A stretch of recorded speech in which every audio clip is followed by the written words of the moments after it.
Chapitre 10. Une leçon de biologie. Note personnelle de Matilda O'Donnell McElroy. Mon débriefing fut enregistré également sur bande magnétique, à titre de sauvegarde, ainsi qu'à titre de clarification des notes sténographiques. Je débriefai immédiatement après l'interrogatoire, de sorte que tout ce qui avait été dit était encore frais dans mon esprit.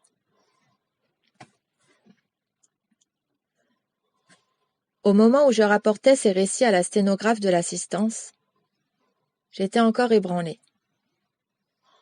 La mise en perspective de l'histoire de la Terre depuis le point de vue du domaine est ahurissante, c'est le moins qu'on puisse dire.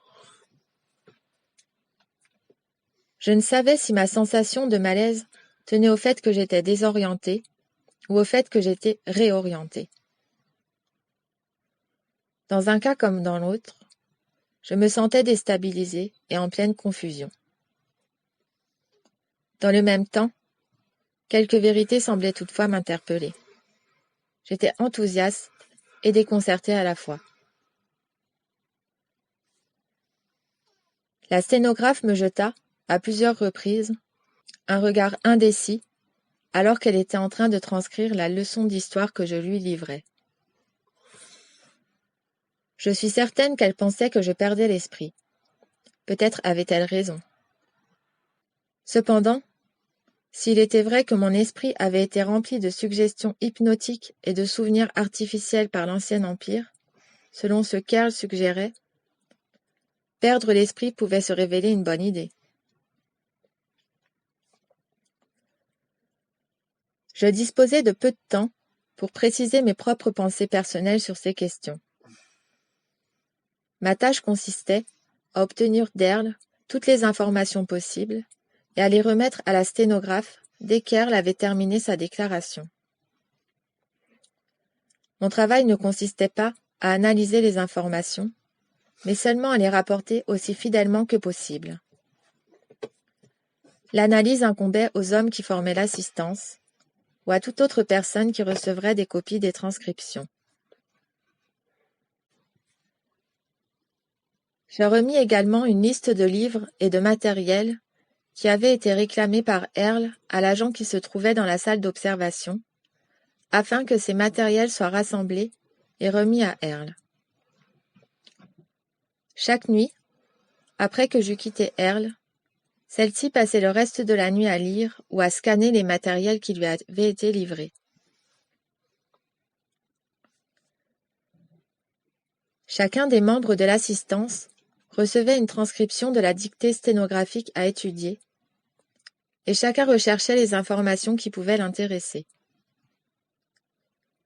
Chaque matin, après le petit déjeuner, je me présentais à nouveau dans la salle d'interrogatoire pour reprendre mes interrogatoires ou leçons auprès d'Earl.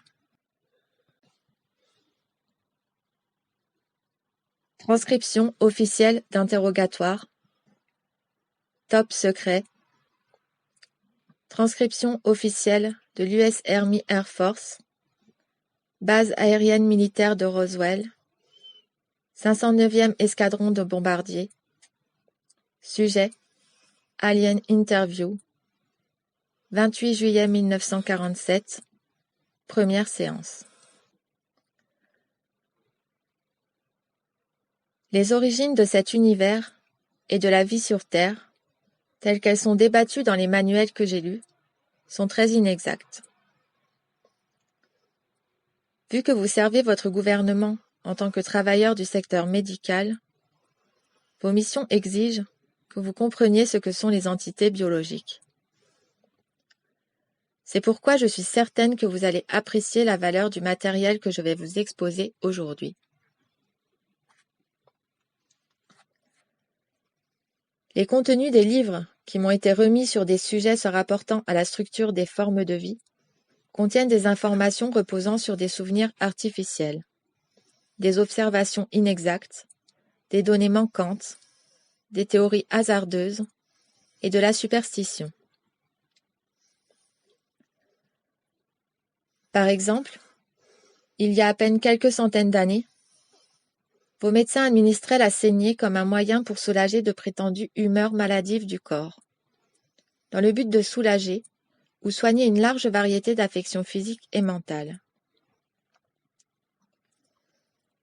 Même si ces pratiques ont été corrigées dans une certaine mesure, un grand nombre de cruautés sont encore pratiquées au nom de la science médicale. Outre l'application de théories erronées concernant l'ingénierie biologique, de nombreuses erreurs fondamentales que commettent les scientifiques terrestres sont la conséquence de l'ignorance de la nature et de l'importance relative des isbies en tant que source de l'énergie et de l'intelligence qui anime toute forme de vie.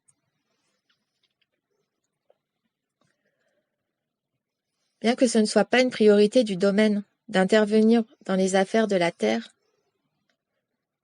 la direction des communications du domaine m'a autorisé à vous livrer quelques informations dans le dessein de vous offrir une compréhension plus exacte et plus complète de ces sujets, et ce faisant, vous permettre de découvrir des solutions plus efficaces aux très graves problèmes auxquels vous êtes confrontés sur Terre.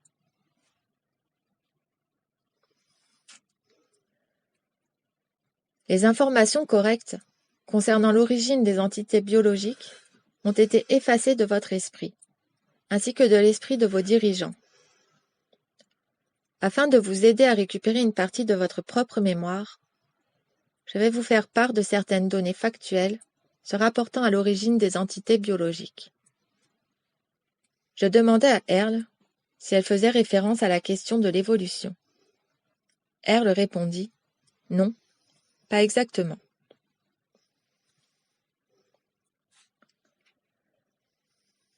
Vous découvrirez que l'évolution est mentionnée dans les anciens hymnes védiques. Les textes védiques s'apparentent à des contes populaires ou à des proverbes familiers et des récits superstitieux recueillis à travers toute l'étendue des territoires du domaine. Ceux-ci furent compilés sous forme de rimes, à la manière d'un recueil de poèmes en vers. Pour chaque vérité affirmée, les vers contiennent autant de semi-vérités, de vérités inversées et d'inversions fantaisistes, sans fondement et mêlées indistinctement. La théorie de l'évolution affirme que la source d'énergie volitive qui anime toute forme de vie n'existe pas. Elle affirme qu'un objet inanimé ou une soupe chimique peuvent soudainement devenir vivants ou s'animer accidentellement ou spontanément. Ou encore, qu'une décharge électrique appliquée à une cuve de soupe chimique donnera naissance à une entité par génération spontanée. Il n'existe aucun indice de la véracité de cette théorie, pour la simple et bonne raison que telle n'est pas la vérité. Le docteur Frankenstein n'a pas réellement ressuscité le mort à travers un monstre vagabond, si ce n'est dans l'imagination de Lisby, qui a conçu le récit dans l'obscurité d'une nuit de tempête. Jamais un scientifique occidental ne prit la peine de se poser la question de qui, quoi, où, quand ou comment cette animation se produit. L'ignorance totale, la réfutation, ou le défaut de conscience concernant le fait que l'esprit est la source de la force vitale indispensable pour animer des objets inanimés ou des tissus cellulaires, est la cause unique des échecs de la médecine occidentale. En outre, l'évolution ne survient pas accidentellement. Elle exige un volume considérable de technologie, laquelle doit être manipulée sous la sage supervision de Lisby. Des exemples très simples s'observent dans les mutations qui affectent les animaux de ferme ou dans la reproduction des chiens. Toutefois, l'idée selon laquelle des organismes biologiques humains sont apparus naturellement à partir d'espèces de primates est erronée. Aucune preuve physique ne sera jamais découverte qui pourrait confirmer l'idée que les corps humanoïdes modernes se sont formés sur cette planète. La raison en est simple. L'idée que des corps humains sont apparus spontanément à partir de la soupe primordiale d'interactions chimiques dans la nuit des temps n'est rien d'autre qu'un message hypnotique instillé par l'opération de traitement hypnotique destiné à vous empêcher de vous remémorer la véritable origine de l'humanité. En fait, des corps humanoïdes ont existé sous des formes diverses dans l'univers pendant des trillions d'années.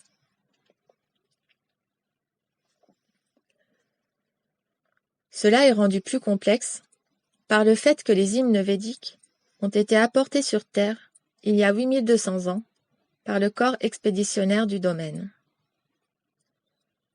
Alors que les membres du corps expéditionnaire étaient basés dans les montagnes de l'Himalaya, les vers furent enseignés à une partie des humains qui vivaient dans la zone, et les vers ont été mémorisés par les mêmes habitants. Néanmoins, je dois relever que ce n'était pas là une activité autorisée pour l'équipage de la force d'implantation du domaine. Même si je suis convaincu qu'à l'époque en question, cela a dû leur paraître un divertissement sans conséquence.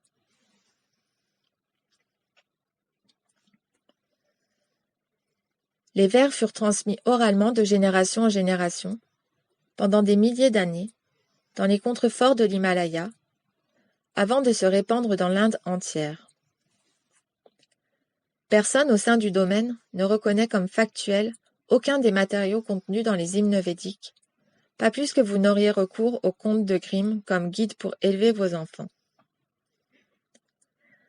Néanmoins, sur une planète où la totalité des Isbis ont eu leur mémoire effacée, il est compréhensible que de tels contes et légendes aient pu être pris au sérieux. Malheureusement, les humains qui apprirent les vers de ces hymnes védiques les transmirent à d'autres en prétendant que ces vers avaient été apportés par des dieux.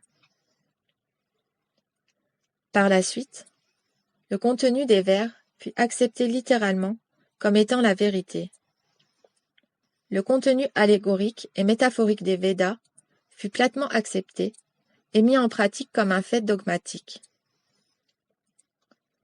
La philosophie des vers fut ignorée, et ceux-ci furent à l'origine de la quasi-totalité des pratiques religieuses de la planète, en particulier l'hindouisme.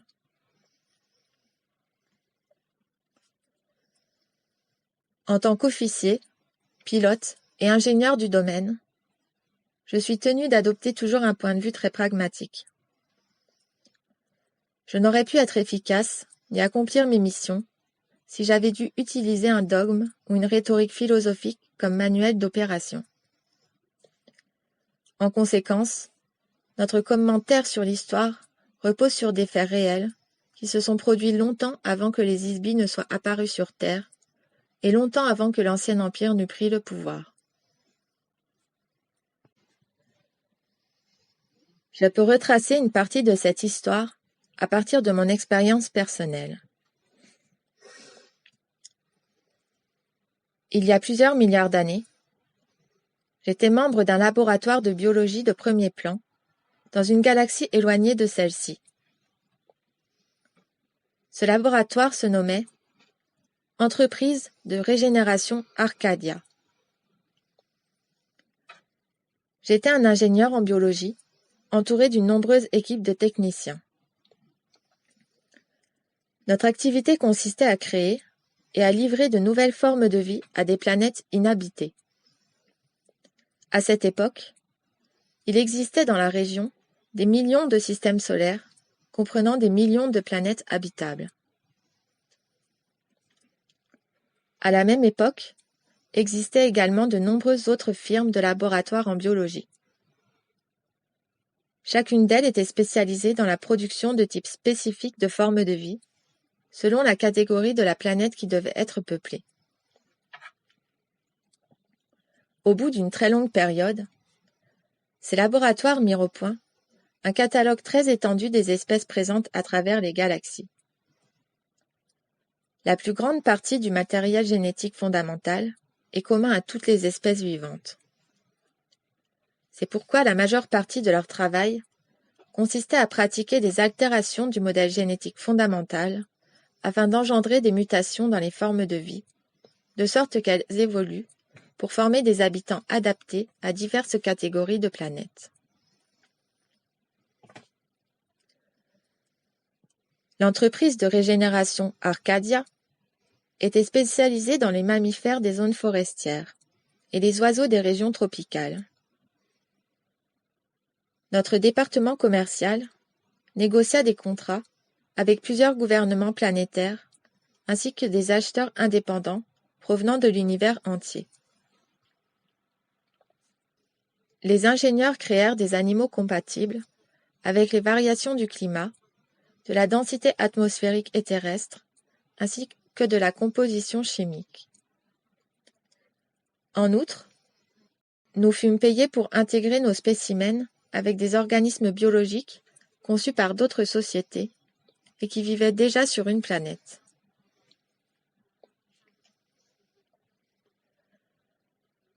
Afin de mener à bien cette mission, notre équipe se maintenait en communication avec d'autres sociétés qui se consacraient à la création de formes de vie. Des salons de commerce industriel furent organisés, des publications ainsi que diverses autres informations furent fournies à travers une association qui coordonnait des projets similaires. Ainsi que vous pouvez l'imaginer, notre recherche exigea un grand nombre de voyages interstellaires afin de réaliser les observations planétaires. Ce fut à cette occasion que j'acquis mes compétences de pilote. Les données recueillies furent stockées dans d'énormes bases de données informatiques avant d'être analysées par des ingénieurs en biologie.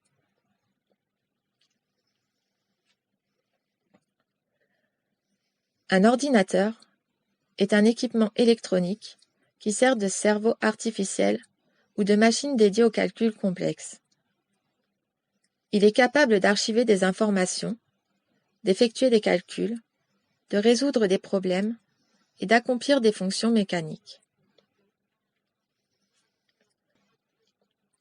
Dans la majorité des systèmes galactiques de l'univers, des ordinateurs de très grande capacité sont utilisés pour les tâches administratives quotidiennes, les services mécaniques et les activités de maintenance sur l'ensemble d'une planète ou d'un système planétaire. S'appuyant sur les données d'observation recueillies, des dessins et esquisses artistiques de nouvelles créatures furent réalisés. Un certain nombre de dessins furent vendus aux enchères. D'autres formes de vie furent créées, selon les demandes spécifiques de nos clients. Les spécificités de conception et les spécificités techniques furent transmises sur une chaîne de montage à une équipe d'ingénieurs en biologie cellulaire, en chimie et en mécanique. Leur travail consistait à intégrer tous les facteurs de composition en un produit final viable, fonctionnel et esthétique. C'est alors que des prototypes de ces créatures furent produits et testés dans des environnements créés artificiellement. Les imperfections furent corrigées, on procéda aux modifications, après quoi, la nouvelle forme de vie était dotée de ou animée par une force vitale ou une énergie spirituelle avant d'être introduite dans l'environnement planétaire réel pour le test final. Lorsqu'une nouvelle forme de vie était introduite, nous contrôlions les interactions de ces divers organismes biologiques avec l'environnement planétaire et avec les autres formes de vie indigènes. Les conflits nés des interactions entre des organismes incompatibles étaient résolus dans des négociations entre nous et d'autres sociétés. Les négociations donnaient généralement lieu à des compromis exigeant des altérations ultérieures de leurs créatures, des nôtres ou de part et d'autre. Cela relève d'une science ou d'un art que vous appelez l'eugénisme.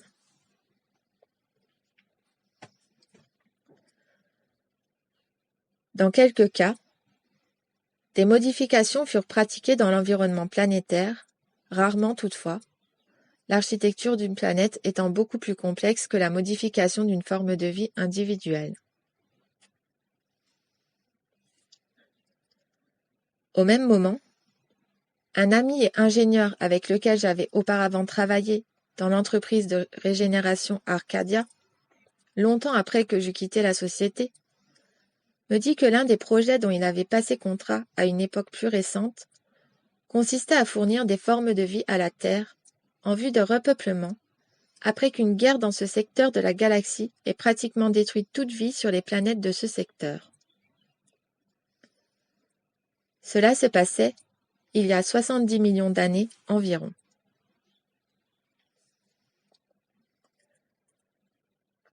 Les compétences requises afin de modifier la planète pour faire un écosystème interactif capable d'accueillir des milliards d'espèces différentes représentaient une énorme entreprise.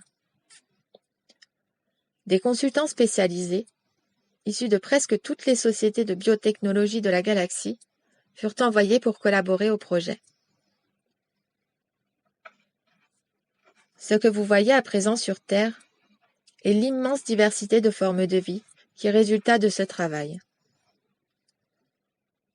Vos scientifiques pensent que la fallacieuse théorie de l'évolution est une explication de l'existence de la totalité des espèces qui se trouvent ici.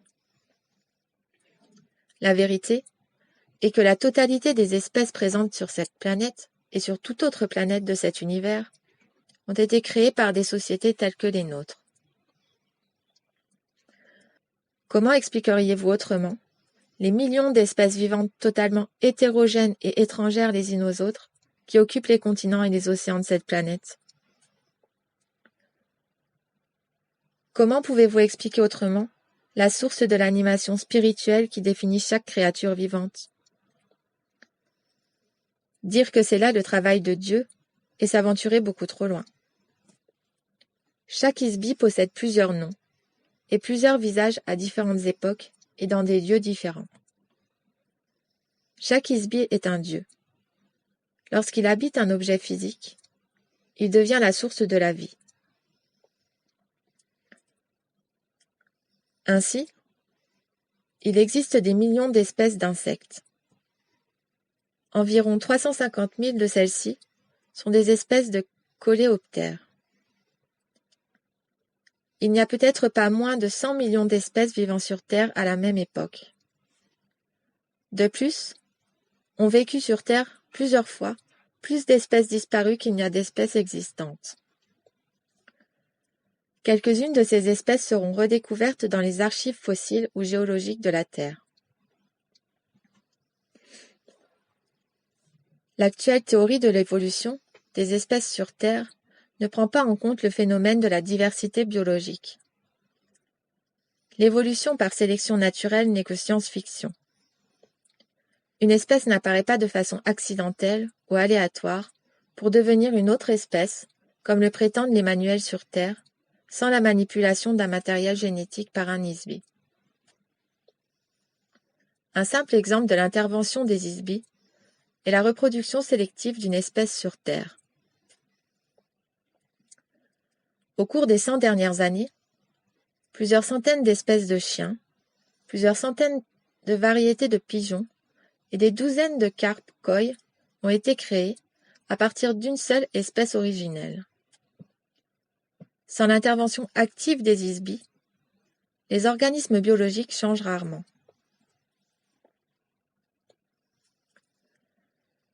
La création d'un animal, tel que l'ornithorynque, a exigé une ingénierie fort habile pour combiner le corps d'un castor avec le bec d'un canard et produire un mammifère ovipare. Il ne fait aucun doute qu'un client fortuné a émis une commande spéciale dans ce sens, destinée à un présent ou à titre de divertissement.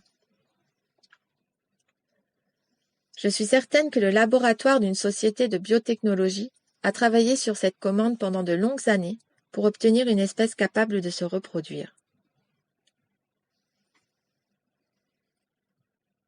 L'idée que la création d'une espèce vivante ait pu résulter d'une interaction chimique fortuite qui aurait fermenté dans quelque soupe primordiale est le comble de l'absurdité.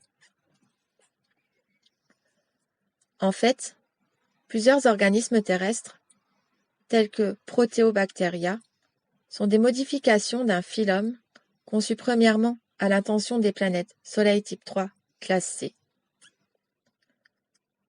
En d'autres termes, il s'agit de la désignation du domaine pour une planète dotée d'une atmosphère anaérobique, située au plus près d'une étoile de grande dimension, d'un bleu chaud et intense, du type de celle que l'on trouve dans la constellation du Baudrier d'Orion dans cette galaxie.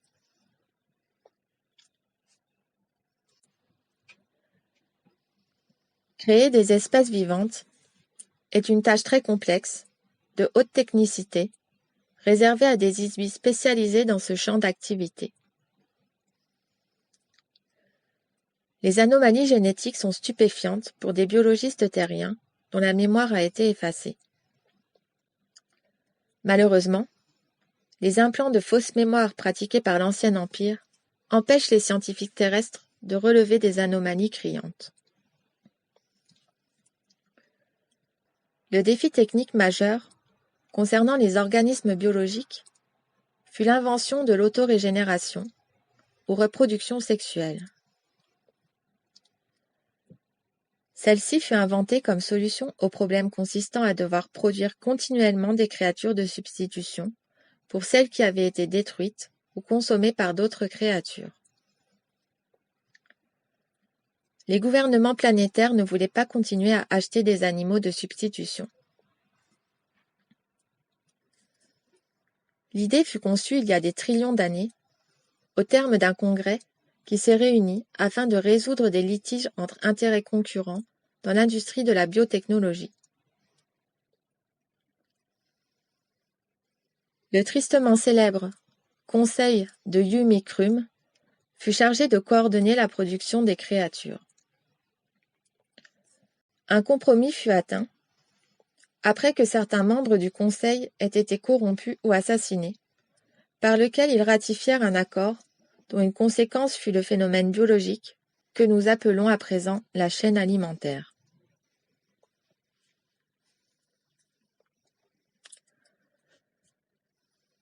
L'idée selon laquelle une créature aurait besoin de consommer le corps d'une autre créature comme source d'énergie fut proposée comme solution par l'une des sociétés de premier plan dans le domaine de l'ingénierie biologique. Ils étaient spécialisés dans la création d'insectes et de plantes à fleurs. La connexion entre les deux est évidente. La totalité ou presque des plantes à fleurs a besoin d'une relation symbiotique avec un insecte afin de pouvoir se propager. La raison tombe sous le sens. Les insectes, aussi bien que les fleurs, furent créés par la même entreprise. Malheureusement, l'entreprise en question comprenait également un département qui créait des parasites et des bactéries.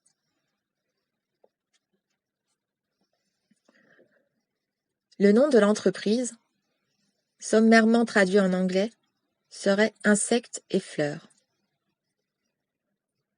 Ils voulaient justifier le fait que l'unique finalité valable des parasites qu'ils avaient élaborés était de contribuer à la décomposition du matériel organique. À l'époque en question, le marché existant pour ce type de créatures était très limité. En vue d'étendre leurs activités, ils engagèrent une importante firme de relations publiques, ainsi qu'un puissant groupe de lobbyistes chargés de faire la promotion de l'idée selon laquelle les espèces devraient se nourrir d'autres espèces. Ils inventèrent une théorie scientifique afin de l'utiliser comme outil promotionnel. Selon cette théorie, toutes les créatures avaient besoin de recevoir une nourriture comme source d'énergie. Auparavant, aucune des espèces fabriquées n'avait besoin d'une énergie extérieure. Les animaux ne se nourrissaient pas d'autres animaux, mais consommaient exclusivement la lumière solaire, des minéraux ou des matières végétales. Évidemment, Insectes et fleurs s'engagea dans la conception et la production de carnivores. En peu de temps, un si grand nombre d'animaux furent assimilés comme nourriture que se posa de façon ardue le problème de la reconstitution de leur population. Comme solution, Insectes et Fleurs proposa, en se livrant à la concussion auprès des décideurs, que d'autres compagnies recourent à la reproduction sexuelle comme principe pour reconstituer les stocks d'espèces. Insectes et Fleurs fut, bien entendu, la première entreprise à mettre au point des programmes destinés à la reproduction sexuelle. Ainsi qu'il était prévisible, les brevets des procédés de génie biologique requis pour l'implantation de mécanismes de réponse aux stimuli sexuels, de division cellulaire et de croissance préprogrammée destinés à l'autorégénération des animaux étaient en possession de Insectes et Fleurs. Pendant les quelques millions d'années qui suivirent, les lois furent adoptées qui exigeaient que ces programmes fussent achetés par les autres entreprises de génie biologique.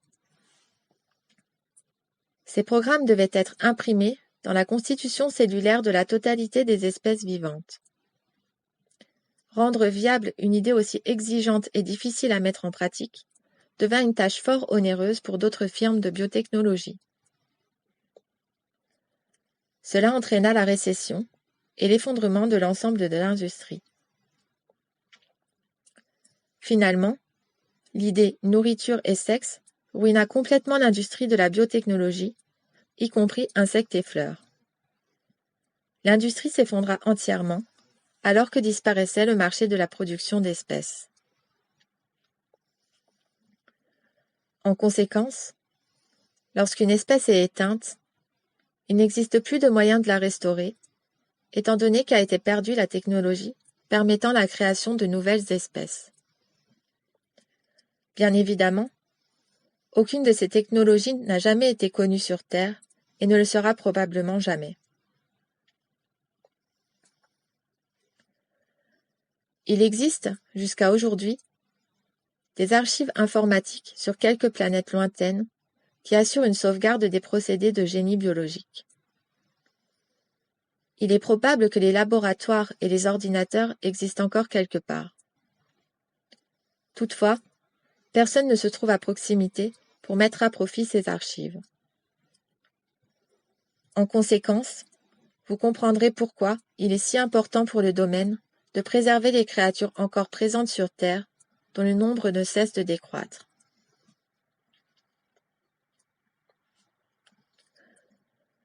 Le concept central, au cœur de la technologie de reproduction sexuelle, fut l'invention d'une interaction chimique électronique appelée générateur de stimuli-réponse cyclique.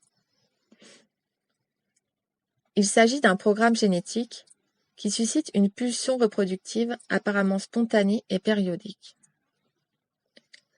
Cette technique fut ultérieurement adaptée et appliquée à des corps de chair, y compris aux Homo sapiens. Un autre mécanisme important utilisé dans le processus reproductif, spécialement avec les corps du type de l'Homo sapiens, est l'implantation dans le corps d'un mécanisme de détente électrochimique. Le déclencheur qui attire les isbies pour les faire habiter dans un corps humain ou dans tout autre type de corps de chair est l'utilisation d'une longueur d'onde artificiellement implantée qui recourt à la douleur esthétique pour attirer l'isbie.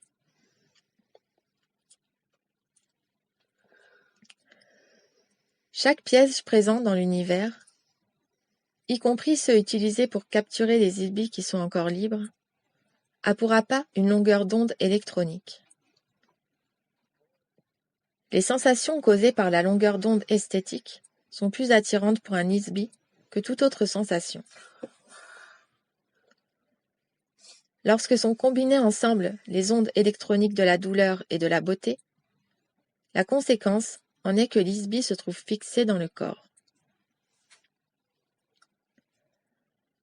Le déclenchement reproductif, utilisé pour des espèces inférieures telles que le bétail ou d'autres mammifères, est libéré par des produits chimiques émis par les glandes olfactives, combinés avec des impulsions électrochimiques stimulées par la testostérone ou l'œstrogène.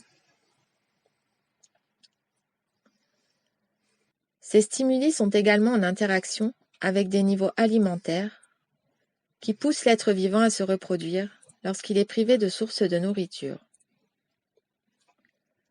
La faim favorise l'activité de reproduction comme moyen d'assurer la survie à travers les générations suivantes quand l'organisme actuel ne parvient plus à survivre. Ces principes fondamentaux ont été appliqués à la totalité des espèces vivantes.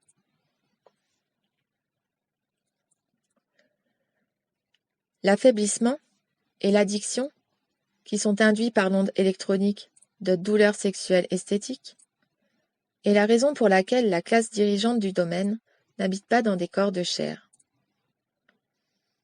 C'est également pour cela que les officiers des forces du domaine n'utilisent que des corps artificiels.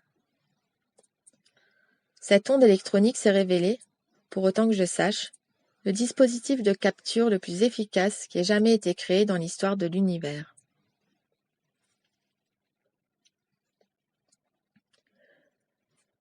Les civilisations du domaine et de l'Ancien Empire dépendent l'une et l'autre de cet équipement pour recruter et maintenir une force de travail d'Isbi qui habite des corps de chair sur des planètes et des installations.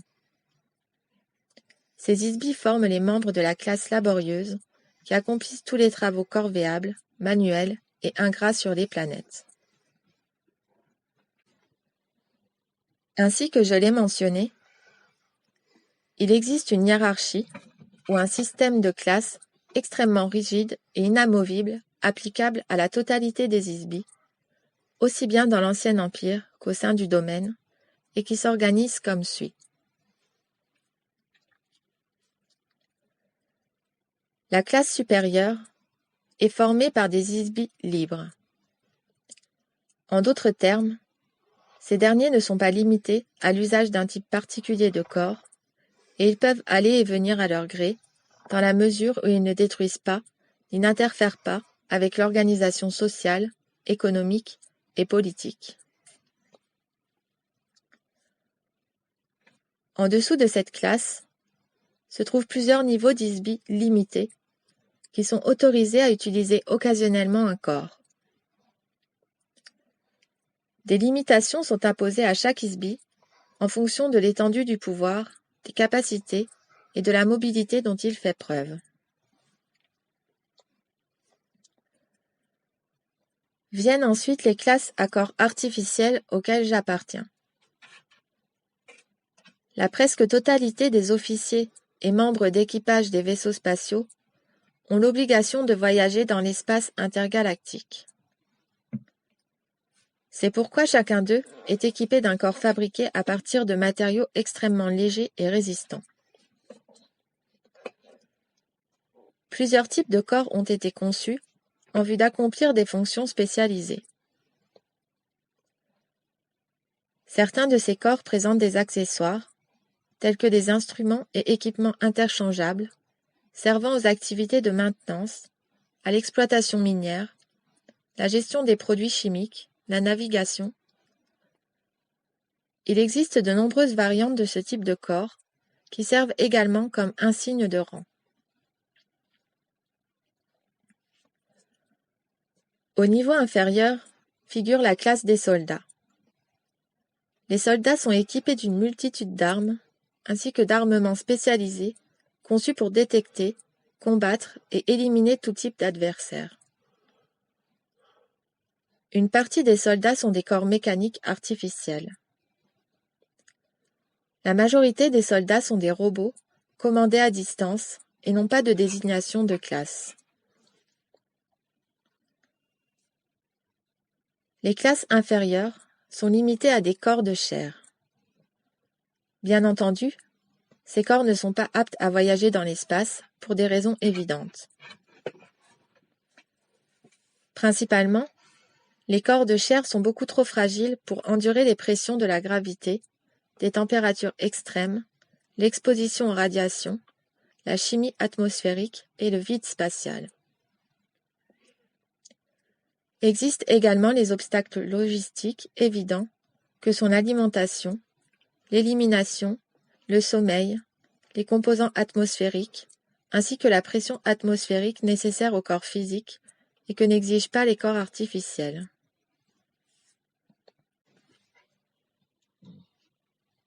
La plupart des corps physiques suffoqueraient en quelques instants à défaut d'une combinaison spécifique de composés chimiques atmosphériques. Au bout de 2 ou 3 jours, les bactéries qui vivent à l'intérieur et à l'extérieur du corps génèrent l'émission d'odeurs fétides. Aucun type d'émanation n'est admis dans un vaisseau spatial. Les corps physiques ne peuvent tolérer que des variations très limitées de température, alors que dans l'espace, les écarts de température atteignent plusieurs centaines de degrés en quelques secondes. Bien entendu, les corps physiques sont absolument inaptes au service militaire. Le simple tir d'un pistolet laser manuel peut en un instant réduire un corps physique à l'état de vapeur toxique.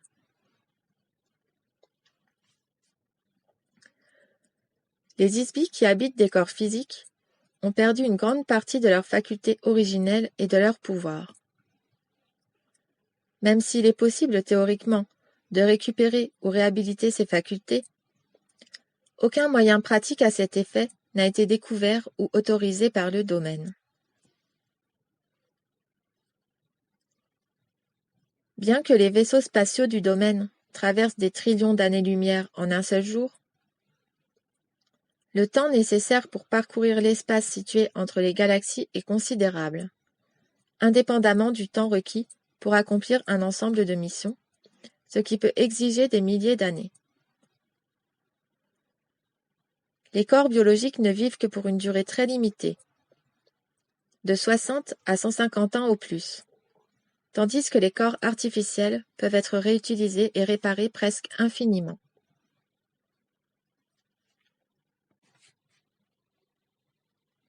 La première apparition des corps biologiques dans cet univers se produisit il y a environ 74 trillions d'années. Cela devint rapidement une pratique courante pour les isbies de créer et d'habiter divers types de corps pour des motifs indignes, tout particulièrement à titre de divertissement, à savoir dans le but d'éprouver diverses sensations physiques au moyen du corps. Depuis cette époque, il s'est produit une régression continue dans la relation des isbies avec le corps. Alors que les isbies continuaient à se divertir avec ces corps, un ancien nombre de stratagèmes furent introduits, par lequel les isbies étaient capturés dans un corps, au point d'être incapables de le quitter à nouveau. Cela fut accompli premièrement en fabriquant des corps qui semblaient vigoureux, mais qui étaient très fragiles en vérité. Un isbie, utilisant sa faculté naturelle à créer l'énergie, blessait accidentellement un corps en prenant contact avec celui-ci. L'isbie éprouvait du remords pour avoir endommagé le corps. La prochaine fois qu'il était en contact avec un corps, il commençait à se montrer délicat vis-à-vis de ce corps. Ce faisant, l'isbie retirait ou réduisait son propre pouvoir de façon à ne pas endommager le corps.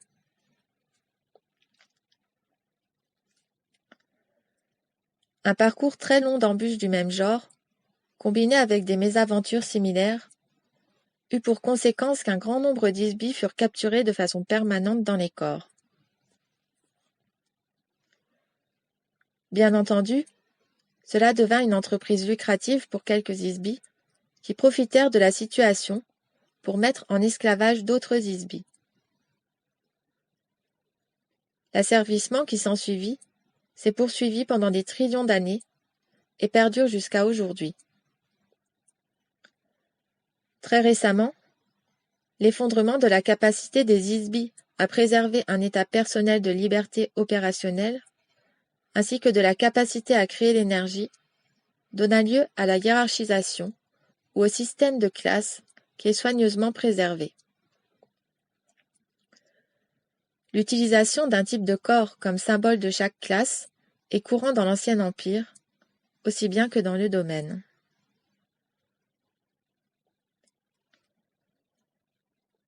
La grande majorité des isbies présents dans les galaxies de cet univers habitent une forme ou une autre de corps physique.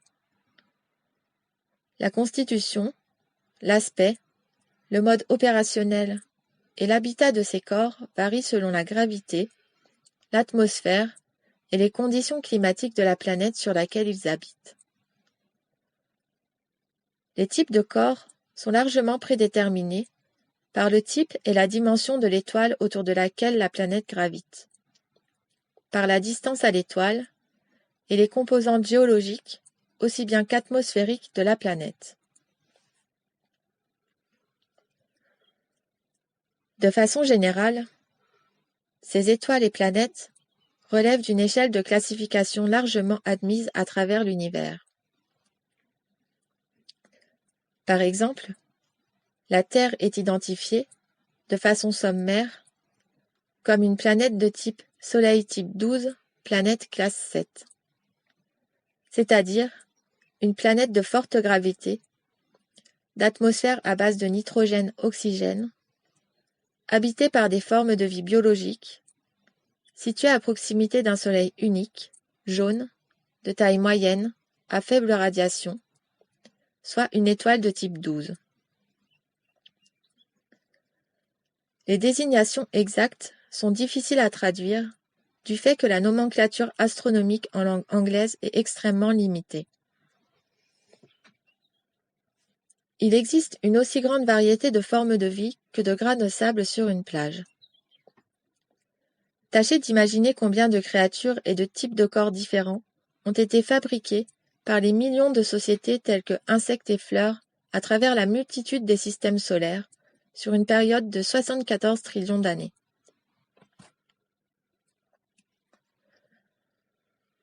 Note personnelle de Matilda O'Donnell McElroy. Quand Earl eut terminé de me raconter cette histoire, il y eut une longue pause silencieuse, tandis que je m'efforçais de donner forme à tout cela dans mon esprit. Earl avait-elle lu des livres de science-fiction, de la littérature fantastique au cours de la nuit? Pourquoi m'avait-elle fait ce récit d'une portée si incroyable? Si, juste devant moi, ne s'était pas trouvé assis un alien d'une taille d'1 mètre, à la peau grise, ayant 3 doigts à l'extrémité de chaque main et de chaque pied, je n'aurais pas cru un seul mot de ce récit.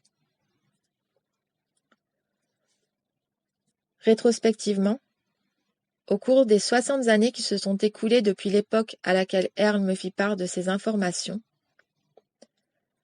des médecins sur Terre ont commencé à développer quelques-unes des technologies de génie biologique dont Earl m'avait parlé ici même sur Terre. Les pontages cardiaques, le clonage, la procréation assistée, les transplantations d'organes, la chirurgie plastique, les gènes, les chromosomes. Une chose est certaine, je n'ai jamais plus regardé un insecte ou une fleur de la même manière après ça, sans parler de ma croyance religieuse en la Genèse.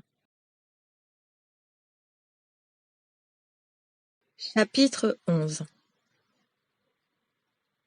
Une leçon de science. Note personnelle de Matilda O'Donnell McElroy. La transcription de cet entretien est littérale. Il n'y a rien que je puisse y ajouter. Tout est dit. Transcription officielle d'interrogatoire. Top secret. Transcription officielle de l'US Army Air Force, base aérienne militaire de Roswell, 509e unité de bombardier, sujet Alien Interview, 29 juillet 1947, première séance. Aujourd'hui, Earl m'a fait part d'un certain nombre de données très techniques. Je pris quelques notes mémotechniques, ce pourquoi je suis en mesure de répéter ce qu'elle a dit aussi fidèlement que possible. Elle commença par une analogie appliquée à la connaissance scientifique. Pouvez-vous imaginer le progrès qui aurait pu être accompli sur Terre si des personnes telles que Johannes Gutenberg, Isaac Newton, Benjamin Franklin, George Washington Carver, Nikola Tesla, Jonas Salk et Richard Trevithick et plusieurs milliers de semblables génies et inventeurs vivaient aujourd'hui? Tâchez de vous représenter les réussites techniques qui auraient pu être atteintes si de tels hommes ne mouraient jamais. Que se passerait-il s'ils n'étaient jamais soumis au traitement amnésique, s'ils n'étaient jamais contraints d'oublier tout ce qu'ils savent? Quelles seraient les conséquences s'ils continuaient à apprendre et à travailler indéfiniment? Quel niveau de technologie et de civilisation pourrait-il être atteint si de tels êtres spirituels immortels étaient autorisés à créer continuellement, au même endroit et simultanément, pendant des milliards et des billions d'années? Fondamentalement, le domaine est une civilisation qui a existé pendant des billions d'années, dans un progrès pratiquement ininterrompu. La connaissance a été accumulée, affinée, perfectionnée, dans la totalité des champs de pensée imaginables, et par-delà l'imaginable. Originellement, les interactions entre les illusions ou inventions des Isbi ont créé la matière elle-même de l'univers physique, le microcosme et le macrocosme. La moindre particule de l'univers a été conçue et conduite à l'existence par un Isbi. Chaque chose a été créée à partir d'une idée, une pensée sans poids, taille, ni situation dans l'espace. Le moindre grain de poussière de l'espace, de la taille de la plus infime particule subatomique jusqu'à la dimension d'un soleil ou du nuage de Magellan, grand comme plusieurs galaxies, a été créé à partir d'une infime pensée. Les plus infimes cellules individuelles ont été spécialisées et coordonnées pour doter de sens une entité microbienne et lui permettre d'évoluer dans des espaces infinitésimaux. Ces créatures sont elles-mêmes issues d'une pensée, née chez un Isbi. Vous-même, tout autant que chaque Isbi sur Terre, avez participé à la création de cet univers. Quoique vous soyez à présent confiné dans un fragile corps de chair, bien que votre durée de vie ne dépasse pas 65 rotations de votre planète autour d'une étoile, même si vous avez subi d'atroces traitements d'électrochocs destinés à effacer votre mémoire, même si vous devez tout apprendre à nouveau à chaque existence, en dépit de toutes ces circonstances, vous êtes qui vous êtes, et qui vous serez toujours, et au plus profond de vous, vous continuez à savoir que vous êtes, et à savoir ce que vous savez. Vous êtes toujours l'essence de vous-même. Comment peut-on comprendre autrement l'enfant prodige? Un Isbi qui interprète des concertos sur un piano à l'âge de 3 ans, sans formation académique? Une telle performance serait impossible s'il ne s'était pas tout simplement remémoré ce qu'il avait déjà appris au cours de milliers de vies passées devant un clavier, en des temps très reculés ou sur des planètes fort éloignées. Il se peut qu'ils ne sachent pas comment ils savent. Pourtant, ils savent.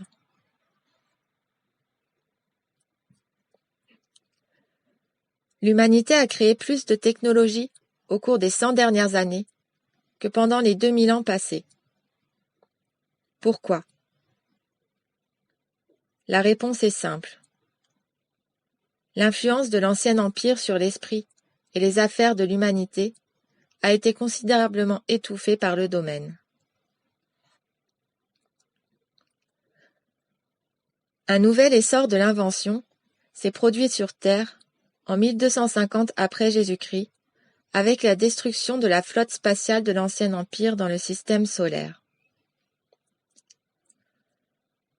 Au cours des 500 années à venir, il existe une éventualité que la Terre acquiert le potentiel nécessaire pour reconquérir l'autonomie et l'indépendance, mais seulement dans la mesure où l'humanité sera capable d'appliquer, de façon concentrée, le génie des Isbis de la Terre à la solution du problème de l'amnésie. Toutefois, il convient d'observer, à titre de réserve, que la capacité d'invention des Isbis qui ont été exilés sur cette planète est sévèrement compromise par les éléments criminels fondus dans la population terrestre. En particulier, les politiciens, les bellicistes et les physiciens qui créent une infinité d'armements tels que les bombes nucléaires, les armes chimiques, les maladies et le chaos social. Ces groupes ont le pouvoir d'exterminer définitivement toute forme de vie sur Terre.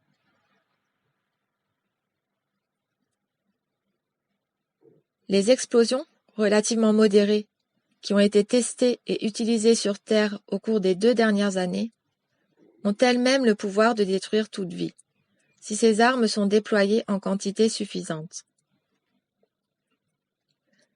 Des bombes de puissance supérieure seraient capables de consumer la totalité de l'oxygène contenu dans l'atmosphère de la Terre en une seule explosion.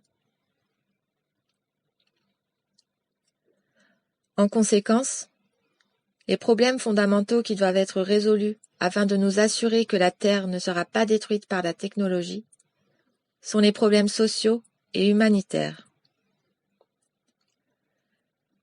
Les plus grands esprits scientifiques de la Terre, en dépit de leur génie mathématique ou mécanique, ne se sont jamais confrontés à ces problèmes. C'est pourquoi ne vous en remettez pas aux scientifiques pour sauver la Terre ou le futur de l'humanité. Toute prétendue science, reposant sur le paradigme unique que l'existence est composée exclusivement d'énergie et d'objets se déplaçant dans l'espace, n'est pas une science. De tels êtres ignorent purement et simplement l'étincelle créatrice produite par un Isbi individuel et le travail conjoint des Isbis qui créent collectivement l'univers physique ainsi que tous les univers. Dans une certaine mesure, toute science demeurera relativement inefficace ou destructrice tant qu'elle omettra ou sous-estimera l'importance relative de l'étincelle spirituelle qui anime la totalité de la création et de la vie. Malheureusement, cette ignorance a été avec application et une grande brutalité implantée chez les êtres humains par l'Ancien Empire, de façon à s'assurer que les Isbis présents sur cette planète ne parviendront pas à se réapproprier leur capacité originelle à créer l'espace, l'énergie, la matière et le temps, ni aucun autre composant des univers. Aussi longtemps que sera ignorée la conscience du soi, immortel, puissant, spirituel, l'humanité demeurera emprisonnée jusqu'au jour de son autodestruction et de sa disparition finale.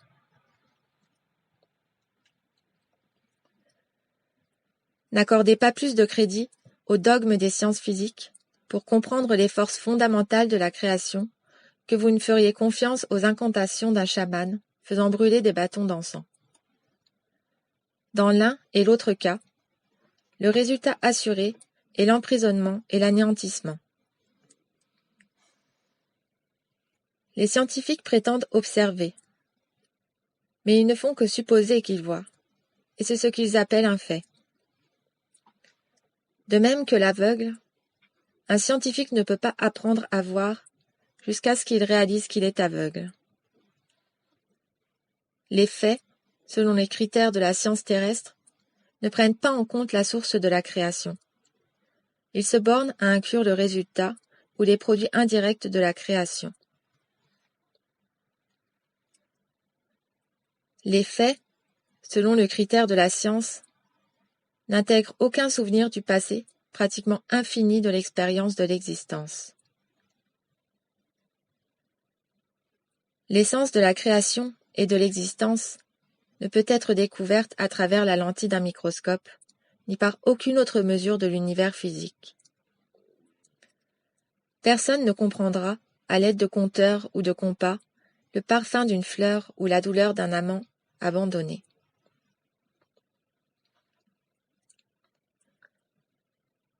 Tout ce que vous saurez jamais sur la force de création et les capacités d'un Dieu peut être découvert à l'intérieur de vous-même, dans votre nature d'être spirituel immortel. Un aveugle pourra-t-il enseigner à d'autres à distinguer les degrés pratiquement infinis qui composent le spectre de la lumière? Le point de vue selon lequel il est possible de comprendre l'univers sans comprendre la nature d'un isbi est aussi absurde que de penser qu'un artiste n'est rien de plus qu'une touche de peinture dans son propre tableau. Ou encore, que le lacet d'un chausson de ballerine se confond avec la vision du chorégraphe, avec la grâce du danseur ou avec l'excitation de la soirée d'ouverture. L'étude de l'esprit a été rendue stérile par le mécanisme de contrôle mental au moyen de superstitions religieuses que ces mêmes opérateurs instillent dans les pensées des hommes. Parallèlement, l'étude de l'esprit et du mental a été prohibée par la science qui rejette tout ce qui n'est pas mesurable dans l'univers physique. La science est la religion de la matière. Elle rend un culte à la matière. Le paradigme de la science est que la création est tout, et que le créateur n'est rien. La religion prétend que le créateur est tout, et que la création n'est rien. Ces deux extrêmes sont les barreaux de la même cellule. Ils empêchent d'observer la totalité du phénomène comme un ensemble interactif. Il est futile d'étudier la création sans connaître l'isbi, la source de la création. Si l'on naviguait jusqu'à l'extrémité de l'univers, tel que la science le conçoit, on basculerait dans un abîme de ténèbres, occupé par une force sans vie et implacable. Sur Terre, on vous a persuadé que les océans du mental et de l'esprit sont peuplés de monstres hideux et morbides qui vont vous dévorer vivants si vous vous aventurez loin des rivages de la superstition.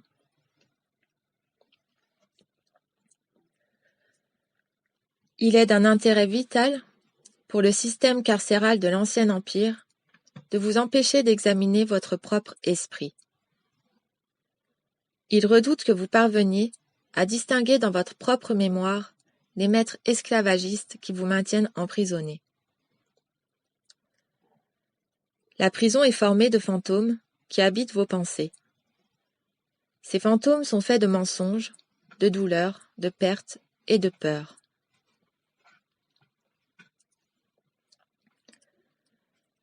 Les vrais génies de la civilisation sont les isbis qui rendront d'autres isbis capables de récupérer leur mémoire et de reconquérir la réalisation de soi et l'autodétermination. Cette question n'est pas résolue en imposant des normes morales au comportement, ou par le contrôle des individus à travers le mystère, la foi, les drogues, les fusils, ni par quelque autre dogme imposé par une société esclavagiste, et certainement pas par l'utilisation d'électrochocs et de commandes hypnotiques.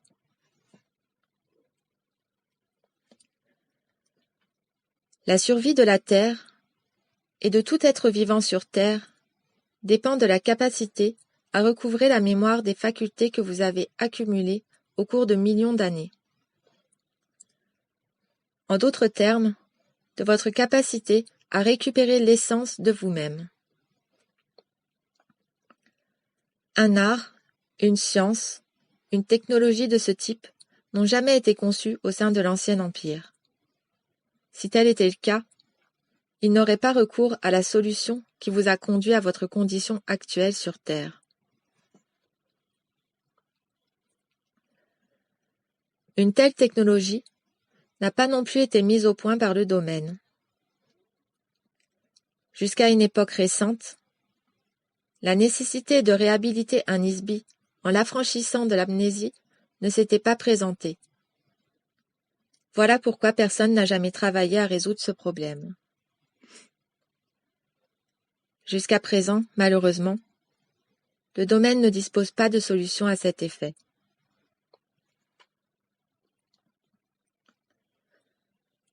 Un petit nombre d'officiers du corps expéditionnaire du domaine ont pris l'initiative de livrer des technologies à la Terre en dehors de leur service actif.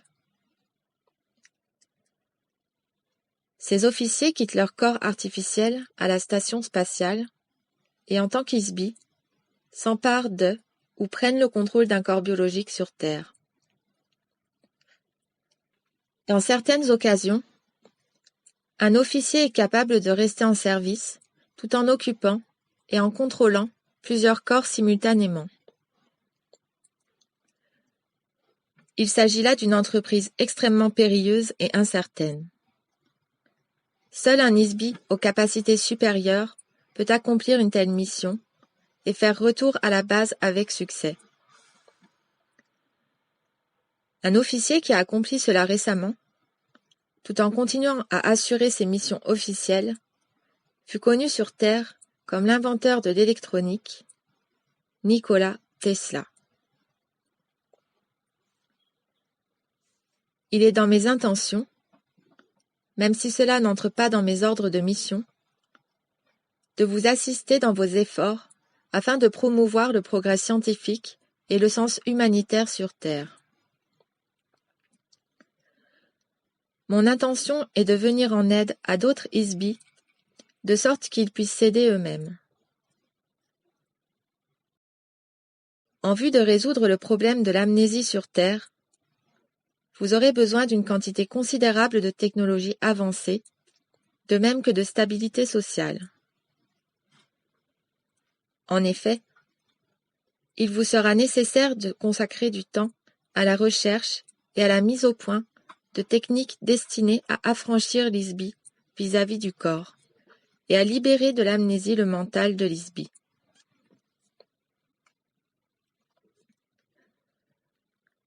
Bien que le domaine se soit attaché, depuis une période reculée, à préserver la Terre en tant que planète utile, le domaine n'a pas d'intérêt particulier pour la population terrestre, à l'exception de son propre personnel présent sur cette planète. Notre objectif est d'empêcher la destruction, ainsi que d'accélérer le développement de technologies qui préserveront les infrastructures de la biosphère, de l'hydrosphère et de l'atmosphère de la Terre. À cet égard, vous découvrirez, en procédant à un examen très scrupuleux et approfondi, que mon vaisseau contient un large éventail de technologies qui n'existent pas encore sur Terre. Si vous répartissez entre plusieurs scientifiques, en vue d'examen, divers éléments de ce vaisseau pour examen, ils seront capables d'extraire plusieurs de ces technologies, dans la mesure où la Terre possédera les matières premières nécessaires pour répliquer ses composants. Quelques composantes seront indéchiffrables. D'autres ne peuvent pas être dupliquées, la Terre ne possédant pas les ressources naturelles requises à cet effet.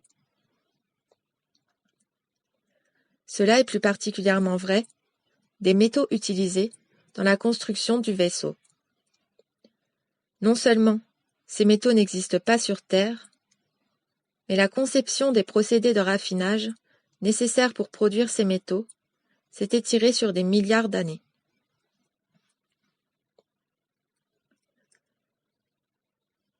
Cela est également vrai du système de navigation qui exige un ISBI dont l'identité vibratoire personnelle a été spécifiquement accordée au réseau neuronal du vaisseau.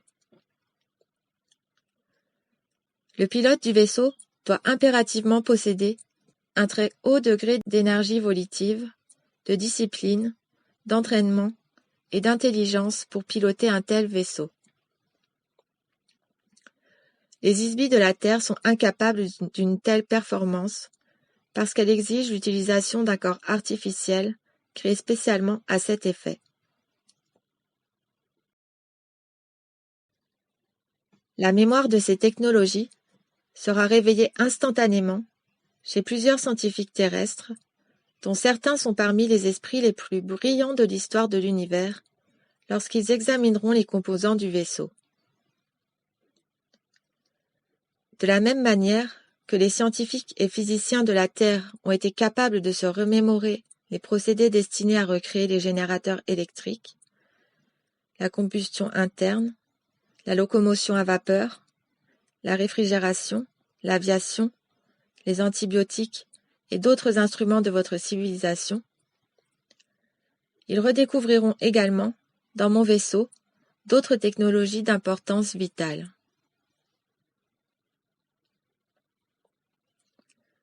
Ci-après, les systèmes spécifiques incorporés à mon vaisseau qui contiennent des composants utiles. 1. Un assortiment de câbles ou de fibres microscopiques sont greffés dans les parois du vaisseau et contrôlent aussi bien les communications, le stockage de données, les fonctions informatiques et la navigation automatique. 2. Le même réseau de fibres est utilisé pour la détection et la vision de la lumière naturelle, de l'infrarouge et de l'ultraviolet. 3. Les matériaux qui composent l'intérieur du vaisseau sont infiniment supérieurs à n'importe quel matériau existant sur Terre à notre époque et présentent des centaines ou des milliers d'applications. 4. Vous découvrirez également des mécanismes destinés à la création, l'amplification et la canalisation des particules ou ondes lumineuses en tant que forme d'énergie.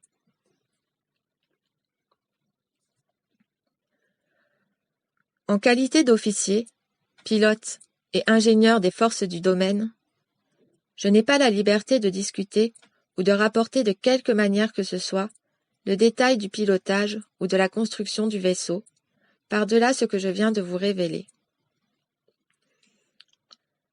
Toutefois, je suis confiante que la Terre compte nombre d'ingénieurs compétents qui développeront des technologies utiles à partir de ces ressources. Je vous fournis ces précisions dans l'espoir de servir l'intérêt supérieur du domaine.